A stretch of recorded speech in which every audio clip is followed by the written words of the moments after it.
ओंकाई और आपको ये सारे साउंड मिलेंगे।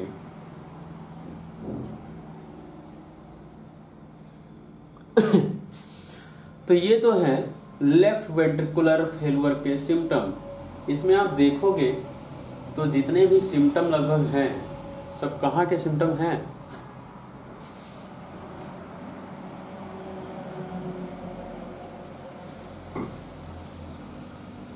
लंग्स के। जितने भी सिम्टम हैं लगभग सारे लंग्स के हैं। तो लंग्स से रिलेटेड सारी पैथोलॉजी मिलने के बाद भी आप ये नहीं कह सकते कि लंग्स बीमार है, लंग्स की कोई गलती है। कुछ बात समझ में आ रही है? इससे क्या सीखने को मिलता है?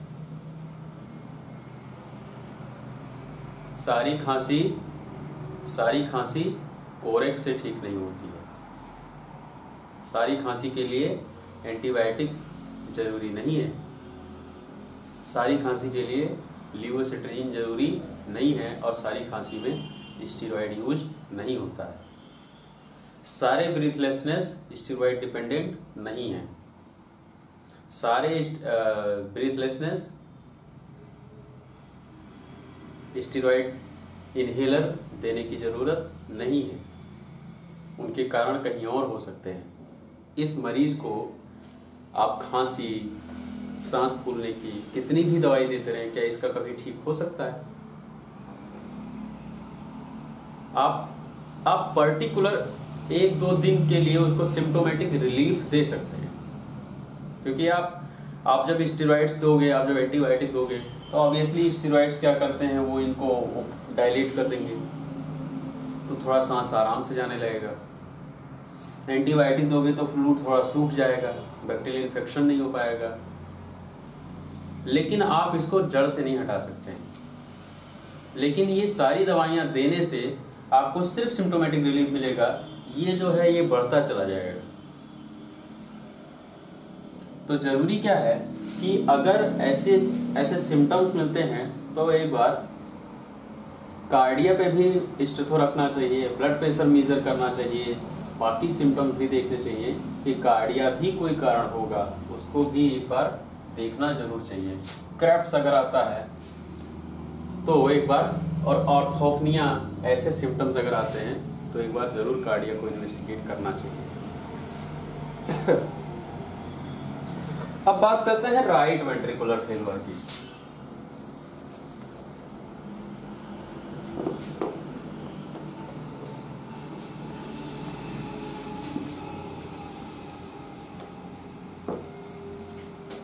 Right ventricular failure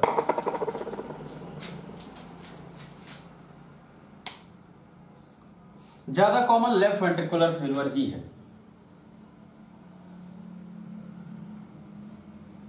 right ventricular failure का कारण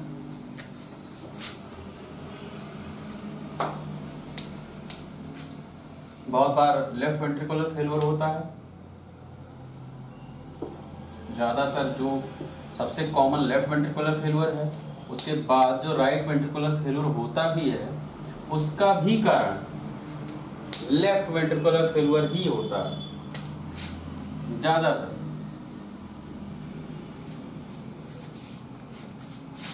कैसे? मुझे लगता है आप लोगों को इस बात को समझना चाहिए मेरे बिना बताए कि राइट वेंट्रिकुलर फेल्यूर कैसे हो जाएगा लेफ्ट वेंट्रिकल के कारण। कैसे हो जाएगा? होने के चांसेस हैं। अगर किसी का लेफ्ट वेंट्रिकल फेल है, सोचो इसी पेशेंट को जिसके बारे में लोगों ने डिस्कस किया, सोचो ये एक ही पेशेंट है और इसका राइट वेंट्रिकल ठीक था, लेकिन लेफ्ट वेंट्रिकल के साथ ये सब कुछ हुआ जितना हम लोगों ने डिस्कस किया। क्या इसका राइट वेंट्रिकल खराब होने के चांसेस हैं आगे?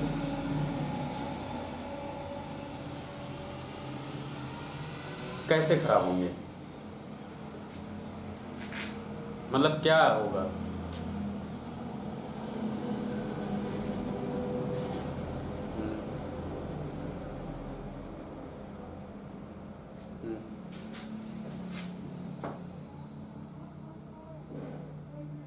हम्म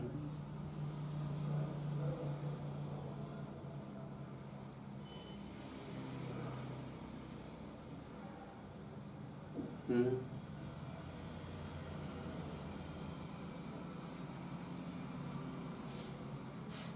राइट वेंट्रिकल। वेरी गुड, सही कह रहा है। यही होता ही है। लेफ्ट वेंट्रिकुलर फेल्यूर जिनको पहले से है, देखो सबसे कॉमन 90% लोगों में लेफ्ट वेंट्रिकल फेल होता है और उसके कारण धीरे धीरे राइट वेंट्रिकल फेल होता है। कार्डियक कॉजेज से अगर बात करें तो राइट वेंट्रिकल फेल इसलिए होते हैं क्योंकि ये जो पल्मोनरी एडिमा हो रहा है तो यहाँ प्रेशर पड़ता तो है, लेकिन एक समय तो आएगा ना जब यहाँ पूरा पल्मोनरी एरिया फिल हो जाएगा और ये लंग्स पूरा बॉगी होगा और ओवरफिल्ड हो जाएगा, और फिर जो यहाँ से राइट वेंट्रिकल इजीली पंप कर लेता था वो अब नहीं कर पाएगा और राइट वेंट्रिकल को ज़्यादा फोर्स लगाना पड़ेगा पंप करने के लिए, और ज़्यादा फोर्स लगाने पर मसल के साथ क्या होगा? हाइपरट्रॉफी। मैंने कहा था कि ज़्यादा फोर्स लगेगा तो हाइपरट्रॉफी होगा, हाइपरट्रॉफी हो जाएगा और हाइपरट्रॉफी के बाद फेल्यूर। तो ये राइट वेंट्रिकुलर फेल्यूर हो जाएगा। राइट वेंट्रिकुलर फेल्यूर का एक कारण तो ये हो गया सेकेंडरी LVH का, और भी कुछ कारण है जिसमें राइट वेंट्रिकल फेल्यूर अगर अकेले फेल हो, जिसमें लेफ्ट वेंट्रिकल फेल्यूर नहीं हुए, जैसे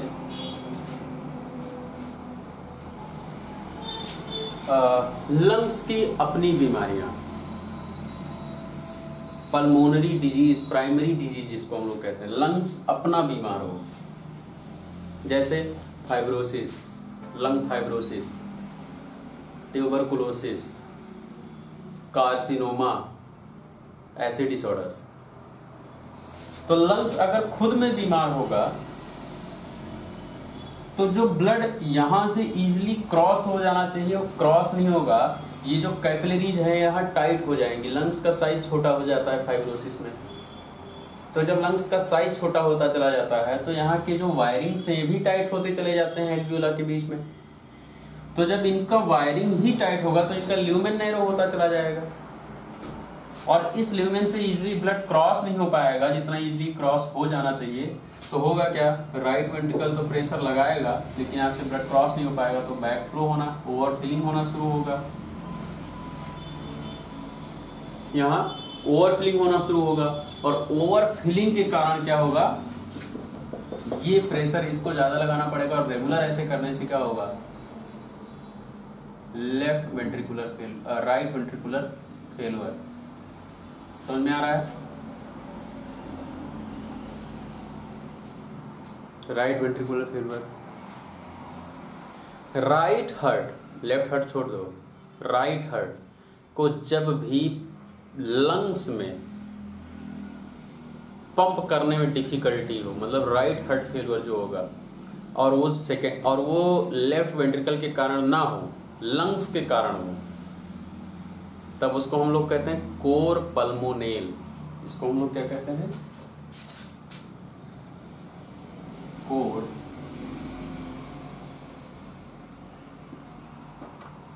पल्मोनेल। राइट वेंट्रिकुलर फेल्यूर जब पंपिंग करने में डिसेबल होने लगे तब इसको हम लोग क्या कहते हैं? Core pulmonale. Cor pulmonale. जब यहां अब ये कोर पल्मोनेल हो क्यों रहा है? हाइपरटेंशन इन पल्मोनरी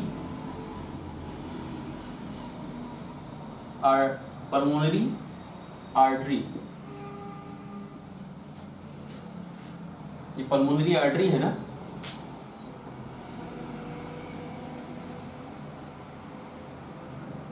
क्या है ये पल्मोनरी आर्टरी ही तो है। और यहाँ अगर ब्लॉकेज हो जाए, यहाँ अगर ब्लॉकेज हो जाए और इधर से ब्लड पंप होता रहे ज्यादा तो क्या होगा? यहाँ पर ब्लड का प्रेशर बढ़ जाएगा, हाइड्रोस्टेटिक प्रेशर यहाँ बढ़ेगा। और जब यहाँ प्रेशर बढ़ जाएगा तब इसको यहाँ क्या होगा, टेंशन बढ़ गया और हाइपर हो गया, तो हाइपर टेंशन हो गया। यहाँ का पल्मोनरी आर्टरी का, पर्टिकुलर पल्मोनरी आर्टरी का हाइपरटेंशन है, और पल्मोनरी आर्टरी में हाइपरटेंशन होने के कारण अब ब्लड यहाँ पंप नहीं हो पाएगा इजीली। इससे क्या होगा, RVH होगा, RVF होगा, राइट वेंट्रिकुलर फेलुअर। तो इसको हम लोग क्या कहेंगे, cor pulmonale,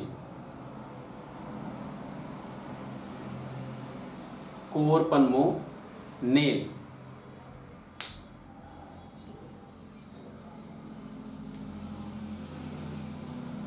pulmonary hypertension major नहीं होता है, मेजरमेंट के पल्मोनरी हाइपरटेंशन हम लोग साइन, सिम्टम, इन सब लक्षणों से जानते हैं। आप जब और जब ECG जब देखते हो, ECG में आते हैं चेंजेस, यहाँ पल्मोनरी हाइपरटेंशन की ECG में चेंजेस आते हैं, खासकर P वेव देखा जाता है कोर पल्मोनरी के लिए। और वो इसलिए क्योंकि अब यहाँ क्या होगा, ये ये अगर होगा पल्मोनरी कोर पल्मोनेल, तो क्या होगा, इनका साइज बढ़ेगा तो ये हाइपरट्रॉफी में जाएंगे, धीरे धीरे इसका साइज बढ़ेगा, ये हाइपरट्रॉफी में जाएगा। तो अगर वेंट्रिकल की थिकनेस बढ़ जाएगी, हाइपरट्रॉफी मतलब क्या हुआ, थिकनेस बढ़ गया, अगर वेंट्रिकल की थिकनेस बढ़ जाएगी तो कौन सी वेव बड़ी हो जाएगी,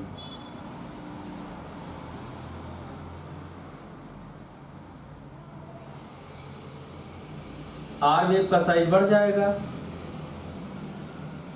और जब वेंट्रिकल्स पे प्रेशर ज्यादा जाएगा तो धीरे धीरे एट्रियम पे भी प्रेशर ज्यादा जाएगा, एट्रियम भी प्रेशर ज्यादा लेना शुरू करेगा, एट्रियम भी ज्यादा फोर्स लगाना शुरू करेगा, और एट्रियम भी हाइपरट्रॉफी में जाना शुरू कर देता है।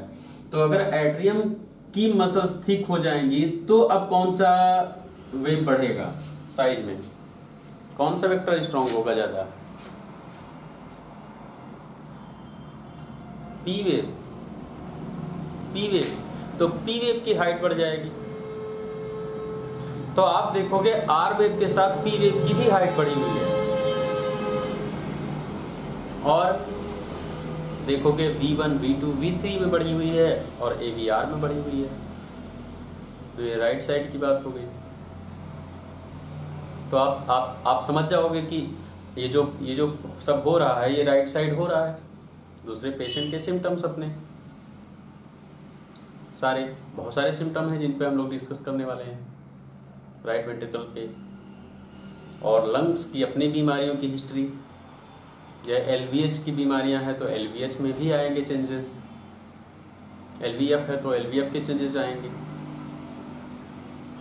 और लंग्स की अपनी हिस्ट्री, जैसे वो हो सकता है आपको पहले से वो बताए कि मुझे लंग फाइब्रोसिस है या TB है या COPD है, तो भी आप गेस करते हैं कि कोर पल्मोनेल इस कारण हो रहा होगा। तो ये सारे सिम्टम्स आपको मिलते हैं। एक कारण और हो सकता है यहाँ इनके फेल होने का, सोचो ये भी ठीक हो, फेल ना हो, नॉर्मल हो, लंग्स भी नॉर्मल हो और पल्मोनरी हाइपरटेंशन भी ना हो, तब भी राइट वेंट्रिकल फेल हो जाए या फेल होना शुरू करे। कैसे?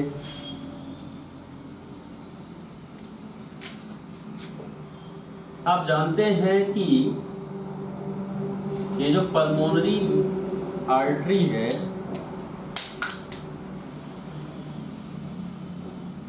ये जो पल्मोनरी आर्टरी है, यहां से ब्लड पंप होता है सिस्टोलिक फेज में, वेंट्रिकुलर सिस्टोलिक फेज में, फिर डायस्टोलिक फेज शुरू होता है, और डायस्टोलिक फेज में इसका कनेक्शन और इसका कनेक्शन नहीं होना चाहिए, इसका कनेक्शन कट ऑफ हो जाना चाहिए। इस कनेक्शन को कट ऑफ कौन करता है? वाल्व। इस कनेक्शन को कट ऑफ कौन करता है? वाल्व कट ऑफ करते हैं, पल्मोनरी वाल्व कहते हैं इसको। जो पल्मोनरी ब्रांच पर लगा होगा इसको क्या कहते हैं, पल्मोनरी वॉल्व। तो और जब ये सिस्टोल होता है, जब वेंट्रिकल सिस्टोल करे तो जरूरी क्या है कि पल्मोनरी वॉल्व ओपन हो जाए और यहाँ का ब्लड पूरा पल्मोनरी आर्टरी में आए और ये शिफ्ट हो जाए। यहां तक समझ में आया फिजियोलॉजिकल?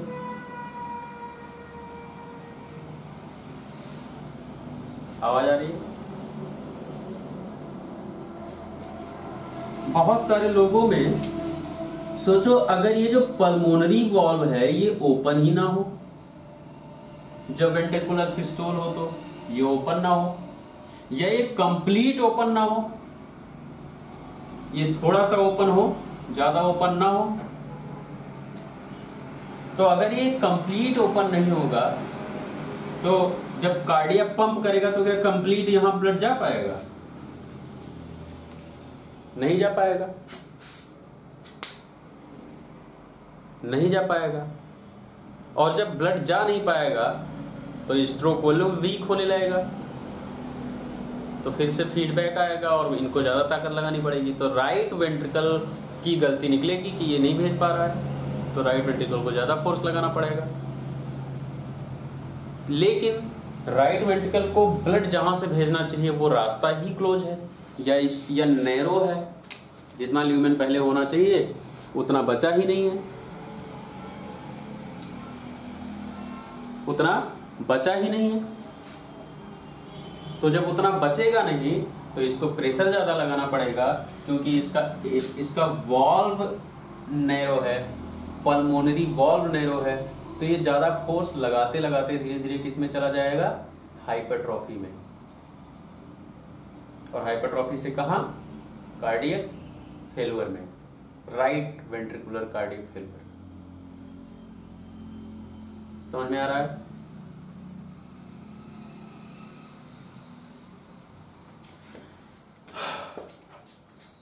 इसको हम लोग क्या कहते हैं?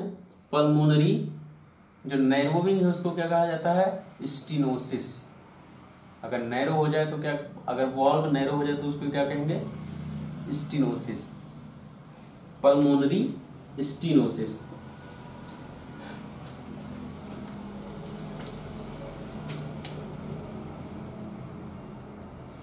आप जानते हैं कि राइट एट्रियम और राइट वेंट्रिकल के बीच में भी वॉल्व है।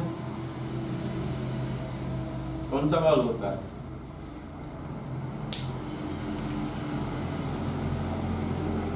Tricuspid valve. Tricuspid valve. बहुत बार ट्राइकस्पिड वॉल्व जब वेंट्रिकुलर सिस्टोल हो रहा होता है तो जरूरी होता है ट्राइकस्पिड वॉल्व ओपन हो या क्लोज रहे। जब वेंट्रिकल सिस्टोल करे तो क्लोज होना चाहिए। जब ये वेंट्रिकल सिस्टोल करे तो ये जो ट्राइकस्पिड वॉल्व है ये बंद हो जाना चाहिए। अगर बंद नहीं होगा तो क्या होगा?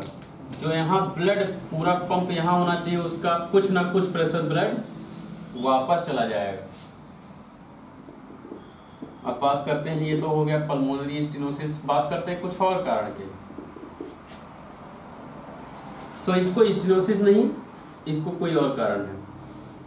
अगर ये जो वॉल्व है ये सिस्टोलिक वेंट्रिकुलर जब सिस्टोल करें तो जब ब्लड यहाँ चला जाना चाहिए पल्मोनरी वेन में, तो इसका कुछ प्रतिशत ब्लड, जैसे मान लो 20% ब्लड या 30% ब्लड वापस चला जाए फिर से एट्रियम में। ये तभी वापस जा सकता है जब ट्राइकस्पिड वॉल्व सिस्टोलिक टाइम में ओपन रह जाए, समय पर ये बंद ना हो, कंप्लीट बंद ना हो या इनकम्प्लीट बंद हो। तो अगर ये वापस जाएंगे तो ये क्या है? बैक फ्लो है, ब्लड का बैक फ्लो है। तो हम लोग अगर EDV and diastolic volume 140 ml माने यहाँ का कि पूरा वेनस रिटर्न होकर 140 ml EDV होगा और उसमें से 140 ml में से 140 ml क्या है? EDV, और इसका अगर 50% इजेक्शन फ्रैक्शन हो इसका अगर 50% रिएक्शन फ्रैक्शन हो तो कितना ml होगा? 70 ml। 70 ml। और ये 70 ml क्या है? ये वाला, ये इजेक्ट हो रहा है यहां से। लेकिन सोचो इस 70 ml में जब यहां से ताकत लगी तो कुछ ब्लड यहां वापस हो गया, तो मान लेते हैं 20 ml निकल आया होगा बैक, तो यहां कितना बचा? 50 ml ही बचा। अब ये कितना बचा? 50 ml। अब क्या ये 50% है?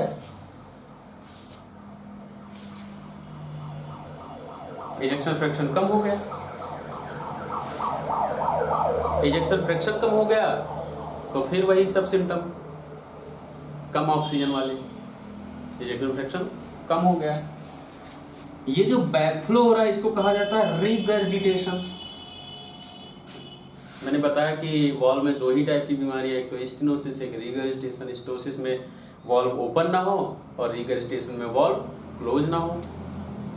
तो यहाँ क्या हो रहा है? रिगर्जिटेशन हो रहा है। तो यहाँ से जो इजेक्शन फ्रैक्शन है, जो ml है 50% ml जब आने लगा तो इतने से तो काम चलेगा नहीं। तो वेंट्रिकल कोशिश करता है कि ज्यादा वॉल्यूम भेजा जाए, और इस ज्यादा वॉल्यूम को भेजने के लिए ज्यादा फोर्स बनाना शुरू कर देता है, ज्यादा फोर्स क्रिएट करता है। और क्योंकि ज्यादा फोर्स रेगुलर क्रिएट करता रहता है, इससे इसको क्या हो जाएगा? क्या होगा? हाइपरट्रॉफी। हाइपरट्रॉफी। तो या चाहे स्टेनोसिस हो चाहे रिगर्जिटेशन हो, पेशेंट किस में जाएगा? हाइपरट्रॉफी। अगर एक्सेस वर्क करना